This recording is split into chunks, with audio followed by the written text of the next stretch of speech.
Quanto vale a juventude? Quanto você pagaria para voltar a ter 20 aninhos de idade? E se existisse uma substância que pudesse, literalmente, dividir você em duas pessoas? Uma jovem e radiante e outra descartável. Em 2024, a diretora Coralie Farguet, gastei todo o meu francês aqui do ano inteiro, nos presenteou com uma das obras mais perturbadoras e reveladoras sobre a condição feminina contemporânea.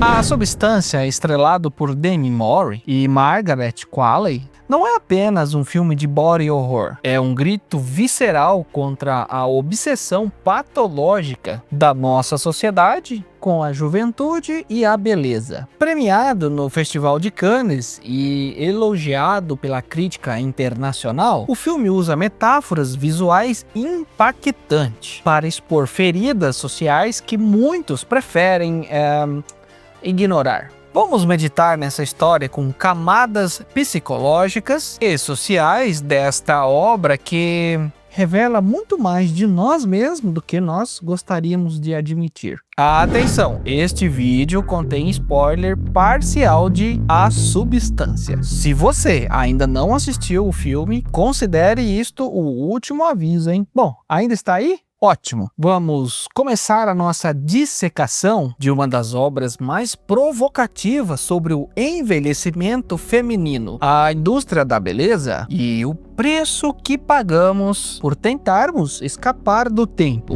Olá a todos, sejam muito bem-vindos a mais um vídeo deste canal.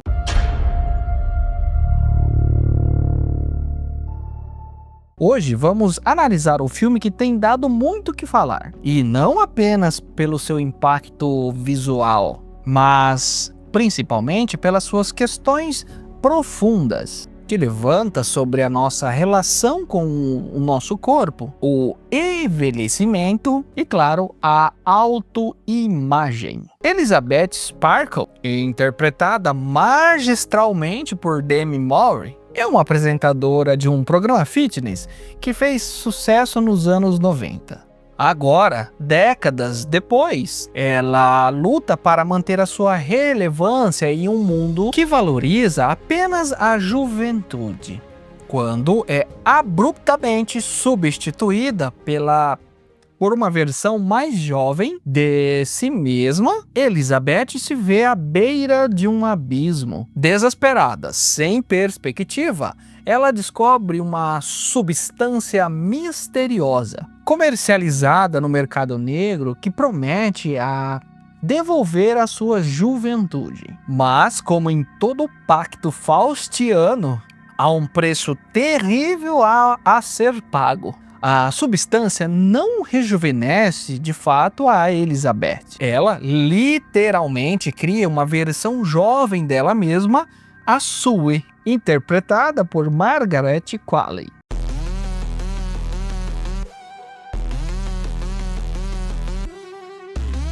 I'm Sue.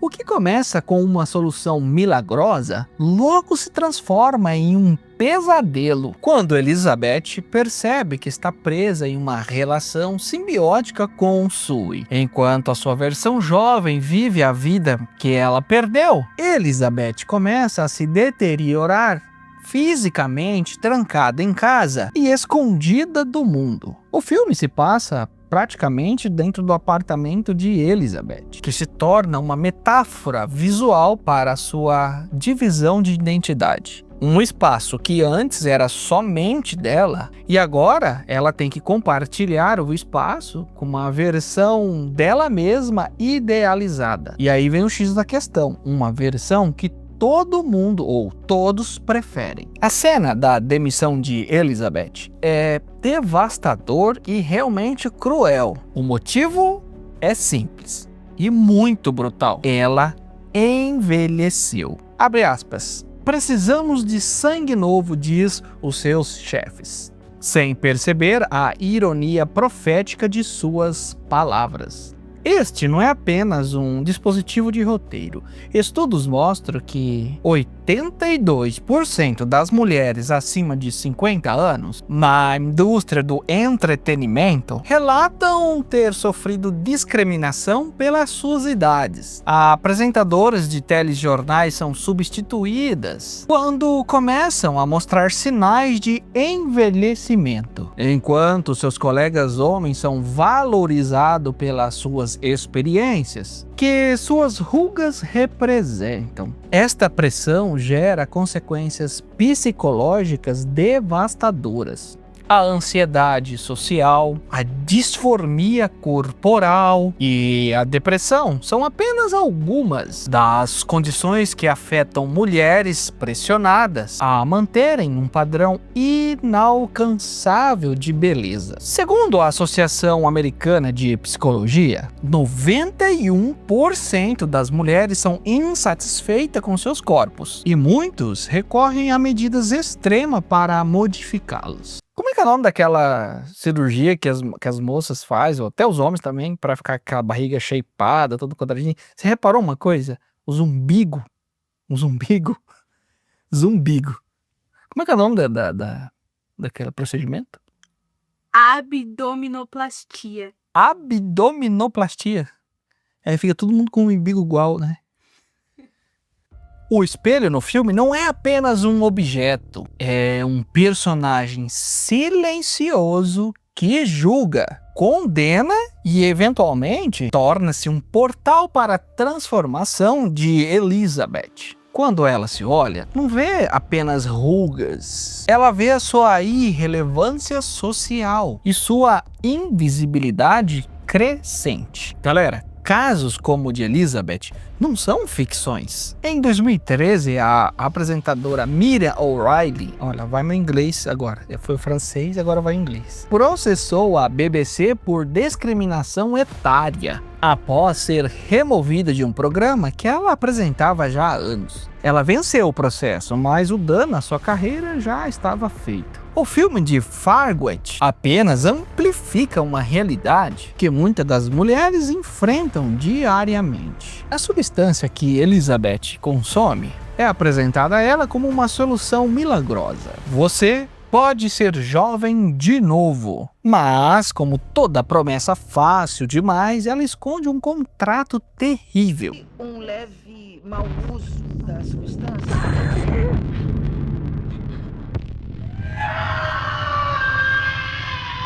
E aí o filme utiliza essa substância como uma poderosa metáfora para os vícios modernos relacionados à beleza. Cirurgias plásticas compulsivas, injeções de toxinas botulínicas, preenchimentos faciais, que é o mais comum aí que a gente está vendo, né? As harmonizações faciais. Trabalho internacionalmente, já foi viciada em cirurgia plástica e já entrou até em coma por conta disso.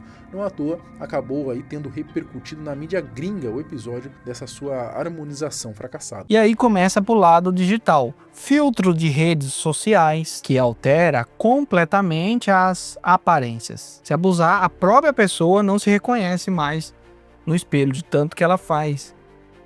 De tanto que ela usa, né, no caso, filtros. Todos prometem a mesma coisa que a substância: rejuvenescimento e, claro, a aprovação social e amor próprio. E todos, quando levado ao extremo, destrói lentamente a essência do indivíduo. O mercado global de cirurgias plásticas movimenta mais de 50 bilhões de dólares anualmente. E aí, este número só cresce. A substância do filme, claro, é fictícia, mas a sua promessa é vendida diariamente nas clínicas, farmácias e aplicativos de edições de foto. Psicologicamente, o vício de Elizabeth reflete a inabilidade de aceitar o tempo. Ela deseja, claro, congelar a juventude e quer ser amada como a sua sósia.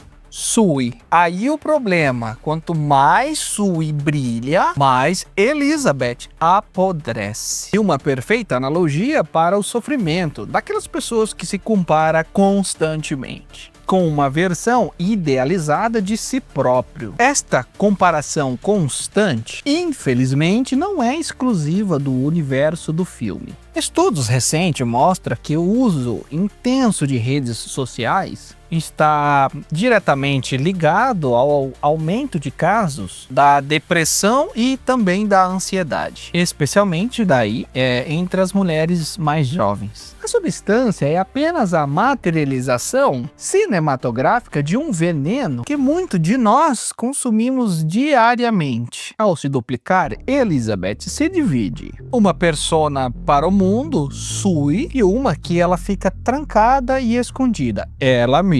Esta divisão remete a conceitos profundos da psicologia junguiana ou junquiana, particularmente a sombra. Tudo aquilo que rejeitamos em nós mesmos e empurramos para o inconsciente. Carl Jung, um dos pais da psicologia analítica, dizia que quanto mais negamos a nossa sombra, mais poderosa e destrutiva ela se torna. No filme, a negação de Elizabeth sobre o seu envelhecimento não elimina esta realidade, apenas a transforma em algo monstruoso. O apartamento onde as duas vivem simboliza essa divisão psíquica. E se você reparar, Elizabeth fica confinada em espaços escuros, enquanto Sui ela sempre ocupa os lugares mais iluminados. O banheiro, por exemplo, onde ocorrem as transformações, torna-se um espaço liminar, nem completamente de uma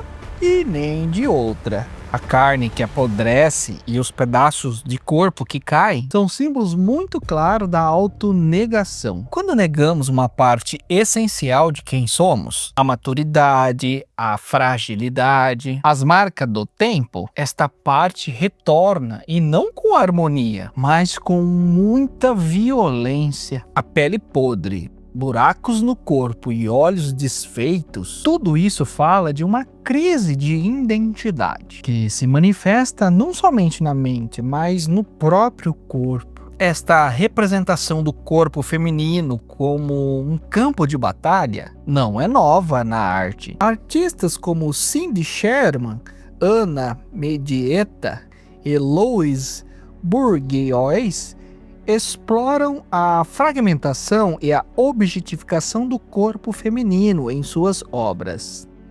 O que Farquhar faz é levar esta tradição artística para o cinema de horror, amplificando seu impacto emocional. A substância escancara a maneira como a cultura contemporânea fabrica e descarta as mulheres. Nas mídias, o novo é sempre valorizado do que o antigo. E a juventude não é apenas uma fase da vida, mas ela sim se transformou em um produto. Sui, a versão nova de Elizabeth, é tratada ali como mercadoria, usada, admirada, desejada, até que também perca o seu brilho. A indústria da beleza movimenta trilhões de dólares. E aí vendendo o quê? O medo de envelhecer, o medo do envelhecimento. Não é coincidência que a maioria dos produtos que vemos por aí anti-idade mostram modelos que mal saíram da adolescência. A mensagem é clara: envelhecer é falhar. Quando Sui assume de fato o lugar de Elizabeth na televisão, ela não está só apenas tomando um emprego, está participando de um ciclo de substituição que a própria indústria normaliza. O filme retrata como a sociedade cria falsas identidades performáticas e como viver somente nessa superfície gera uma dissociação psíquica. Ninguém aguenta por muito tempo fingir que é algo e não é. Eventualmente o corpo, a alma e a mente se desintegram, igualzinho no final do filme. Esta é uma crítica direta às redes sociais, onde criamos versões curadas e filtradas de nós mesmos, enquanto as as nossas verdadeiras identidades definham nas sombras. Um estudo recente mostra que 90% das jovens editam suas fotos e usam filtros nas redes sociais antes de fazer a publicação online. Mais alarmante ainda é que 50% não postaria qualquer tipo de foto sem edição. Estamos criando versões de Suis, enquanto as Elizabeths sofrem em silêncio. No fim, Elizabeth morre como uma massa disforme. Sua estrela na calçada da fama é varrida por um funcionário, como se nada tivesse acontecido. Aqui, neste ponto, o filme mostra a sua faceta mais cruel. A cultura não preserva, ela consome e depois descarta. A fama é efêmera, e se não houver um eu sólido por trás do que se projeta, o final é o esquecimento. Esta conclusão representa o que acontece com indivíduos que vivem para agradar, para manter uma imagem, e aí se perdem ou perdem a si mesmo. Na linguagem psicológica, isso se caracteriza como a aniquilação de self. Quando a persona, a máscara social, consome completamente a identidade autêntica, ou seja, consome o que você de fato é. Aí o final do filme permite múltiplas interpretações. Alguns veem como a crítica do capitalismo tardio, que transforma pessoas em produtos descartáveis. Outros entendem que é uma alegoria da impossibilidade de fugir da velhice e posteriormente da morte. Ainda há quem vê a mensagem por trás feminista sobre a necessidade de rompimento com os ciclos de auto-objetificação. A imagem da estrela sendo varrida na calçada é particularmente muito poderosa. Ela nos lembra que mesmo símbolos duradouros de sucesso, como uma ícone estrela na calçada da fama, são de última análise efêmeros. O que resta onde a fama, a juventude, a beleza se vai? Esta é a pergunta incômoda que o filme nos deixa. Apesar de toda a violência visual e psicológica, a Substância não é apenas um filme de body horror ou sobre a destruição. Em suas camadas mais profundas, ele oferece uma interpretação e uma reflexão sobre a reconciliação. E não com padrões externos de beleza, mas com nossa própria natureza temporal. E a grande mensagem do filme não é sobre rejeitar o envelhecimento, mas sim sobre integrar todas as fases da vida como partes igualmente valiosas do ser. O filme nos mostra o preço do que é viver apenas na máscara social e o quanto é urgente para a saúde mental buscar a autenticidade e a autoaceitação, ou o autoconhecimento, conhecer a si próprio. Se Elizabeth tivesse conseguido integrar parte da sua juventude sui na sua história, e não como uma identidade separada e idealizada, provavelmente o desfecho seria muito diferente. A cura não está em consumir substâncias, mas em olhar para dentro, acolher a sombra e reconciliar-se com a verdade de quem realmente nós somos. Com rugas, histórias, dores e sabedoria. Existem exemplos inspiradores de mulheres que desafiam os padrões impostos e abraçam os seus processos de envelhecimento, ou processo natural. Atrizes como Frances McDormand, Meryl Streep e Fernanda Montenegro continuam a brilhar em suas carreiras, recusando-se a apagar as marcas do tempo em seus rostos. Elas representam uma forma de resistência contra a cultura que o filme critica. Movimentos como Body Positive e o Pro-Aging que incrivelmente tem ganhado força nos últimos anos, propondo uma relação mais saudável com o corpo e com o tempo. Esses movimentos sugerem que a verdadeira liberdade não está em tentar parar o relógio, mas de fato aceitar o seu fluxo natural e encontrar beleza em cada fase da vida. Como diz a psicóloga Vivian Diller, especialista em imagens corporais, a beleza não é apenas juventude, é autenticidade, é presença, é a capacidade de habitar plenamente no corpo que temos, independentemente da sua idade. Esta provavelmente é a mensagem mais revolucionária que podemos extrair, que podemos retirar do filme A Substância. A Substância, novamente, não é apenas sobre horror corporal. É um espelho que revela sobre as nossas ansiedades coletivas sobre o envelhecimento, relevância social e autenticidade. Através da jornada perturbadora de Elizabeth e Sue, somos convidados a questionar os valores que sustentam nossa relação com o corpo e com o tempo. Caroline, a diretora, utiliza o gênero de horror para desestabilizar nosso olhar e nos forçar a encarar verdades incômodas. Como ela mesma afirmou em entrevistas, queria criar algo visceral que as pessoas sentissem no estômago, não apenas na cabeça. E ela consegue. O filme nos atinge a um nível quase físico. A relevância da substância no contexto atual é inegável. O filme nos oferece um aviso sombrio sobre negar a nossa própria mortalidade. Algumas perguntas ficam para nossa reflexão. Até que ponto estamos dispostos a ir para manter nossas aparências jovens? Que parte de nós mesmos estamos dispostos a sacrificar no altar da beleza?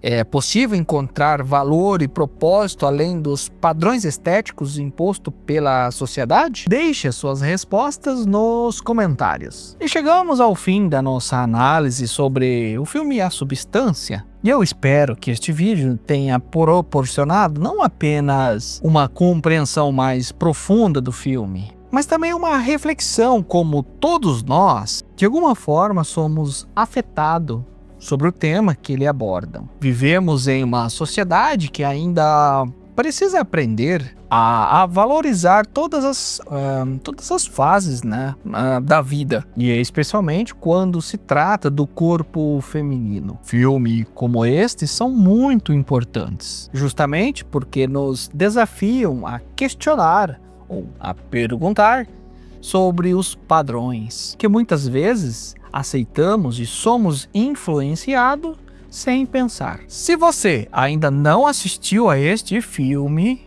espero que esta análise tenha despertado o interesse e que os spoilers não venham te atrapalhar. E se você já assistiu, eu já convido vocês a compartilhar nos comentários suas próprias interpretações. Eu adoraria ver como cada um interpreta este filme. Eu gostaria de saber de você o que você achou da metáfora de A Substância. Como você interpreta ou interpretou o final? Sua visão pode trazer novas perspectivas e até mesmo novos ensinamentos para nós. E claro, se você gostou deste conteúdo, não se esqueça de deixar o seu like, se inscrever no canal e ativar o sininho ou as notificações para não perder sobre as próximas análises. Até o próximo vídeo e lembre-se, a beleza está na autenticidade, não na perfeição. Tchau, tchau, fique com Deus.